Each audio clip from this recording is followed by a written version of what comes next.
Welcome to mega nine TV. El Niño తీవ్ర ప్రభావంతో ఉమ్మడి పాలమూరు జిల్లా వ్యాప్తంగా అగ్రికల్చర్ సెక్టర్ కుదేలవుతుంది. స్క్రీన్ పై చూస్తున్న దృశ్యాలు ఉమ్మడి పాలమూరు జిల్లాలోని దుర్భర వాతావరణ పరిస్థితులకు అద్దం పడుతున్నాయి. ఆకాశం వైపు చూస్తున్న అన్నదాతలు దిక్కుతోచని స్థితిలో లబోదిబోమంటున్నారు. గడిచిన ఏడాది ఇదే సమయానికి నాట్లు నారుమళ్లు పనులతో బిజీగా ఉన్న రైతాంగం నేడు వర్షాభావంతో ఆందోళన చెందుతుంది. వరుణుడు ముఖం చాటేయడంతో సాగు విస్తీర్ణం భారీగా పడిపోయింది. ఉమ్మడి పాలమూరు జిల్లాలో కూడా ఎల్నినో ప్రభావం పూర్తిగా రైతులకు తీవ్ర ఇబ్బందులు ఎదుర్కొనే పరిస్థితి ఏర్పడింది.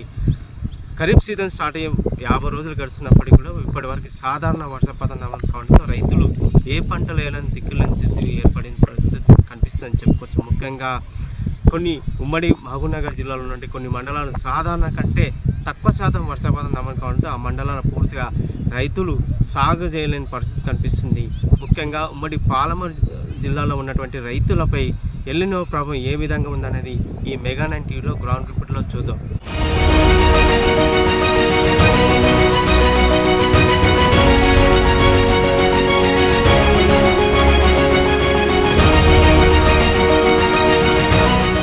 ఉమ్మడి పాలమూరు జిల్లా వ్యాప్తంగా వర్షాలు కురిస్తే దాదాపు 8.5 లక్షల ఎకరాల్లో వివిధ రకాల పంటలు సాగయ్యే అవకాశం ఉంది.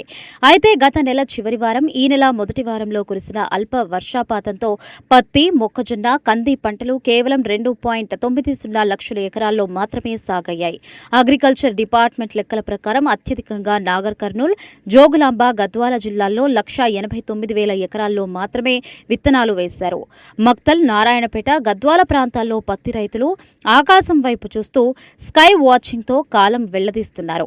మహబూబ్ నగర్, జడ్చర్ల, కోస్గి డివిజన్లలో వర్షాలు లేక మొక్కజొన్న పంటలన్నీ నేలచూపులు చూస్తూ వాడిపోతున్నాయి. గడిచిన వారం రోజులుగా రికార్డు స్థాయిలో పెరుగుతున్న టెంపరేచర్స్ మొట్ట పంటల ఉనికినే ప్రశ్నార్థకంగా మారుస్తున్నాయి.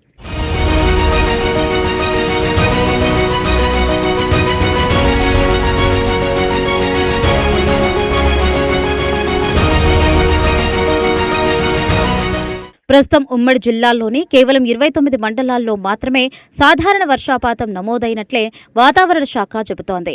మెజారిటీ మండలాల్లో సాధారణం కంటే అత్యల్ప వర్షపాతం రికార్డు కాగా కొన్ని ప్రాంతాల్లో వర్షపు చుక్క కూడా పడలేదు. భూగర్భ జలాలు అడుగంటడంతో బోరుబావుల్లో వాటర్ టేబుల్స్ పడిపోయాయని రైతన్నలు కన్నీరు పెట్టుకుంటున్నారు.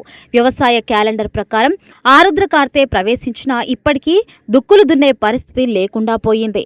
గడిచిన 6 సంవత్సరాల్లో తాము ఎన్నడూ ఇలాంటి కరువు ఛాయలు చూడలేదని వృద్ధ రైతులు వాపోతున్నారు. గత ఏడాది ఇదే సమయానికి చెరువులు, కుంటలు జలకల సంతరించుకుంటే నేడు అన్నీ ఎండిపోయి బోసిపోతున్నాయి.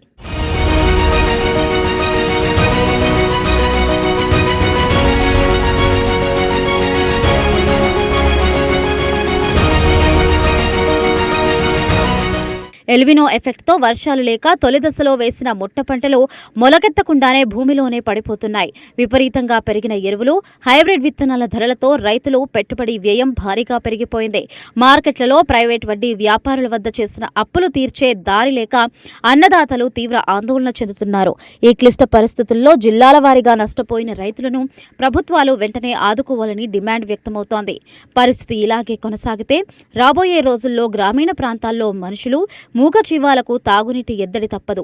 ఈ విపత్కర పరిస్థితులపై క్షేత్రస్థాయిలో రైతులు తమ గోడును మీడియా ముందు ఇలా వెళ్లబోసుకున్నారు. రైతులకి ఏదంటే ముఖ్యంగా ఎల్నినో ప్రభావం వల్ల ఎలాంటి పంటలు వేసుకోవాలి అంటే ఇప్పుడున్న పరిస్థితుల్లో ఏ విధంగా చర్యలు తీసుకోవాలి అంటే భవిష్యత్తు నష్టపోకుండా ఏం చర్యలు తీసుకొని ప్రభుత్వాన్ని కూడా రైతు వ్యవసాయ సంబంధించిన అధికారులను కూడా సూచనలు ఉపయోగించి గ్రామాల్లో కూడా అవగాహన సదుపాయాలు కల్పిస్తే భవిష్యత్తు రైతులు ఇబ్బంది పడకుండా ఉండే అవకాశం ఉందని మేము భావిస్తున్నాం.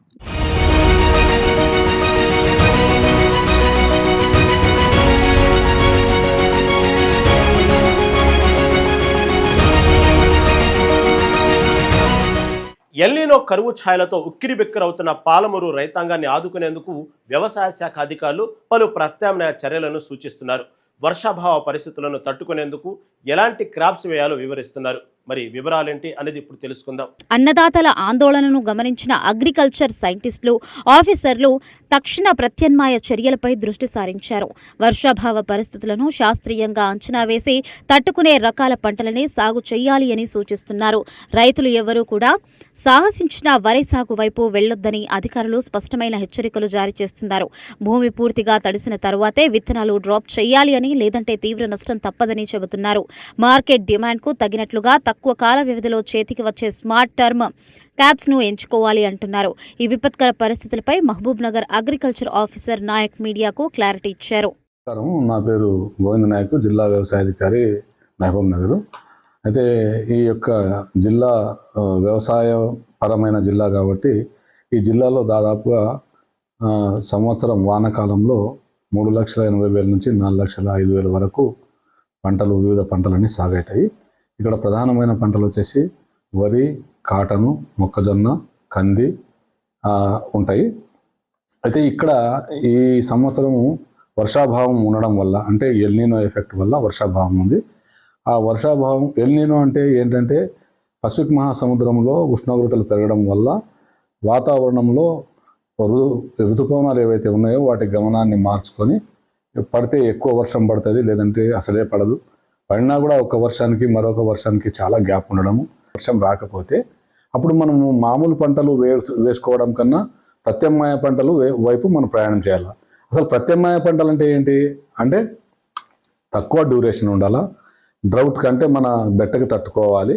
ఇలాంటి పంటలు మనం వేసుకుంటే కనుక ఏదైతే ఆ మిగిలిపోయిన 96,977 ఎకరాలు ఏవైతే ఉన్నాయో ఆ ఏరియాకంతా మనము క్రాప్స్ అన్ని మనము కంటింజెన్సీ అంటే ప్రత్యామ్నాయాల పంటల ప్రణాళిక తయారు చేసుకొని క్షేత్రస్థాయిలో మేము బయలుదేరుతున్నాం.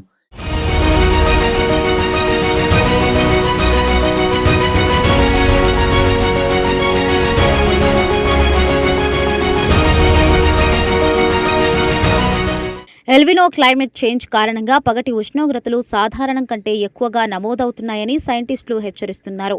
వర్షపాతం తగ్గినప్పటికీ అకస్మాత్తుగా క్లౌడ్ బర్డ్స్ తరహాలో కురిసే అవకాశం కూడా ఉంది అని అంచనా వేస్తున్నారు. ఒకవేళ ఆకస్మిక వర్షాలు పడితే ఆ వర్షపు నీటిని భూమిలోకి ఇంకిపోయేలా వాటర్ హార్వెస్టింగ్ చేయాలని సూచిస్తున్నారు. వరి సాగును పూర్తిగా పక్కన పెట్టి కంది, పెసర, మినుము వంటి పల్స్ గ్రాప్స్ వేసుకోవడం మంచిదని చెబుతున్నారు. వీటితో పాటు ఆముదాలు, సజ్జలు, రాగులు వంటి చిరుధాన్యాల సాగు వైపు వెళ్లాలని రికమెండ్ చేస్తున్నారు. ఇలాంటి వినూత్న వ్యవసాయ పద్ధతుల ద్వారానే రైతులు ఈ సీజన్లో నష్టాల నుండి బయటపడే అవకాశం ఉంటుందని వివరిస్తున్నారు.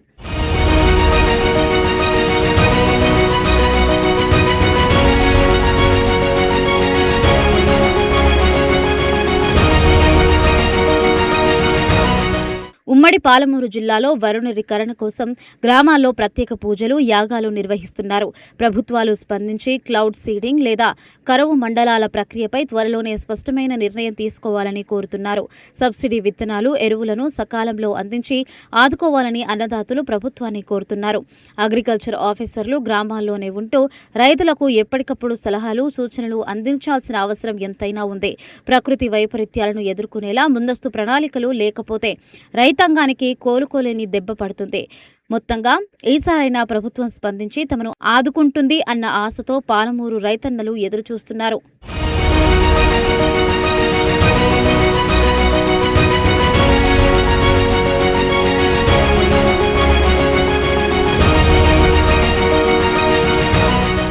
ఎల్నినో కరువు ఛాయలతో అల్లాడిపోతున్న ఉమ్మడి పాలమూరు జిల్లా రైతాంగాన్ని ఆదుకోవడంలో ప్రభుత్వం ఏమేం చర్యలు చేపడుతుంది? నష్టపోయిన ప్రతి ఎకరాన్ని సర్వే చేసి ఎప్పుడు పరిహారం అందిస్తారు? శాశ్వత సాగునీటి ప్రాజెక్టులను పూర్తి చేసి పాలమూరు నేలను ఎప్పుడు సస్యశ్యామలం చేస్తారు? ఈ సంక్షోభం నుంచి అన్నదాతను గట్టెక్కించేందుకు అధికారులు వేస్తున్న అడుగులేంటి? పాలమూరు ప్రాంతంలో భూగర్భ జలాలు అడుగంటడంతో ఉద్యానవన పంటలు సైతం కళ్ల ముందే ఎండిపోతున్నాయి. మామిడి, బత్తాయి తోటల యజమానులు ట్యాంకర్ల ద్వారా నీటిని పట్టిస్తూ చెట్లను బతికించుకునేందుకు పడుతున్న పాట్లు అన్నీ కావు. సాగునీరు అందక పశువులకు తాగునీరు, గడ్డి దొరకని దుస్థితి నెలకొనడంతో పాడి రైతులు తీవ్ర ఆందోళన చెందుతున్నారు. మూగ జీవాలను కాపాడుకునేందుకు కనీసం పశుగ్రాస బృహతిని ప్రభుత్వం వెంటనే విడుదల చేయాలని డిమాండ్ చేస్తున్నారు. గ్రామీణ ఉపాధి హామీ పథకం పనులను వ్యవసాయ పనులతో అనుసంధానించాలి అని కూలీలు కోరుతున్నారు. వలసల నివారణకు అధికారులు ఇప్పటి నుంచే ఉపాధి పనులను విస్తృతంగా చేపట్టాలి అని విజ్ఞప్తి చేస్తున్నారు.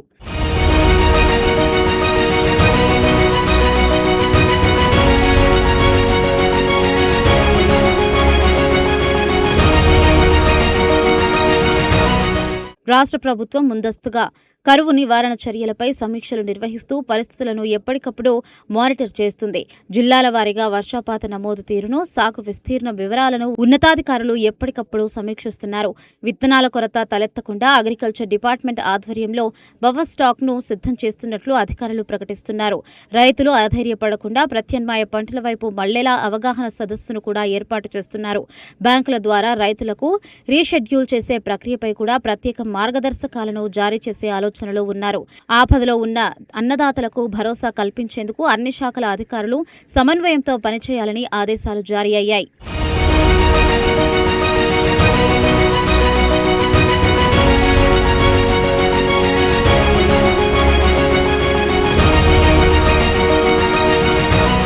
ప్రైవేట్ వడ్డీ వ్యాపారుల బారిన పడకుండా సహకార సంఘాల ద్వారా తక్కువ వడ్డీకి రుణాలు అందించాలని రైతులు కోరుకుంటున్నారు. పంట నష్టపోయిన ప్రతి ఎకరాన్ని క్షుణ్ణంగా సర్వే చేసి అర్హులైన రైతులందరికీ నష్టపరిహారం అందేలా చూడాలని విజ్ఞప్తి చేస్తున్నారు. గడిచిన కాలంలో ఇచ్చిన వాగ్దానాల మేరకు పంటల బీమా పథకాన్ని సకాలంలో అమలు చేయాలని డిమాండ్ చేస్తున్నారు.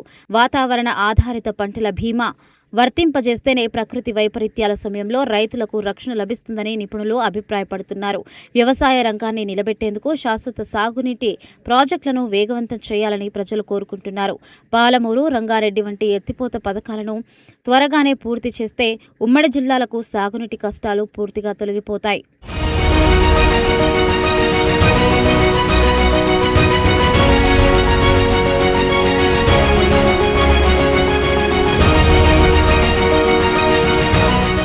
ఏదేమైనప్పటికీ ఈ ఏడాది ఎల్నినో సవాల్ను ఎదుర్కొని నిలబడడం పాలమూరు రైతాంగానికి నిజంగా ఒక అగ్ని పరీక్షలాగా మారింది. ప్రకృతి కరుణిస్తేనే వ్యవసాయ రంగంలో ఇలాంటి విపత్తులు అన్నదాతల వెన్ను విరుస్తున్నాయి. ముందస్తు ప్రణాళికలు, ఆధునిక సేద్యపు పద్ధతులు, ప్రభుత్వ ఆర్థిక సహాయం ఉమ్మడి జిల్లా రైతులకు శ్రీరామ రక్షగా నిలవాలి.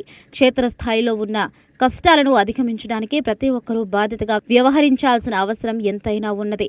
వరుణుడు కరుణించి త్వరలోనే తొలకరి జల్లులు కురిపిస్తాడు అని భూమి తడిసి కళకళలాడుతుందని రైతన్నులు ఆశగా వెయిట్ చేస్తున్నారు. ఎల్నినో ప్రభావంతో ఇప్పటికే ఉమ్మడి పాలమూరు జిల్లాలో ఆశించిన స్థాయిలో కూడా పూర్తి రైతులు సాగు చేయకుండా ఇబ్బంది ఎదుర్కొంటారు. ఉన్న నీటితో పాటు సాగే రైతులకు ఇప్పటికే వర్షాలు కురవకపోవడంతో పూర్తిగా ఎండిపోయే పరిస్థితి కనిపిస్తుంది. ఇప్పటికే రాష్ట్ర ప్రభుత్వం ప్రత్యేక పంటలు వేయాలని చెప్పి ఇప్పటికే క్షేత్రస్థాయిలో వ్యవసాయ అధికారులు కావచ్చు, జిల్లా యంత్రాంగం కావచ్చు, పూర్తిగా గ్రామీణ ప్రాంతాలు కూడా అవగాహన సదస్సులు ఏర్పాటు చేస్తున్నది. ఈ ఎల్నినో ప్రభావంతో ఇప్పటికే రైతులు వేసిన పంటలు నిలిపోవడంతో ప్రత్యేక మార్గాలు ఎంచుకోవాలని చెప్పి ఓ పక్క అధికారులు చెప్తున్నా, ఓ పక్క రైతులు ఈ ఎండిపోయిన పంటలకు పూర్తిగా నష్టపరిహారం చెల్లించాలని డిమాండ్ చేసే పరిస్థితి కనిపిస్తుంది. విడిజినస్ గోపాల్తో రామకొండ, మెగా 9 మహబూబ్ నగర్.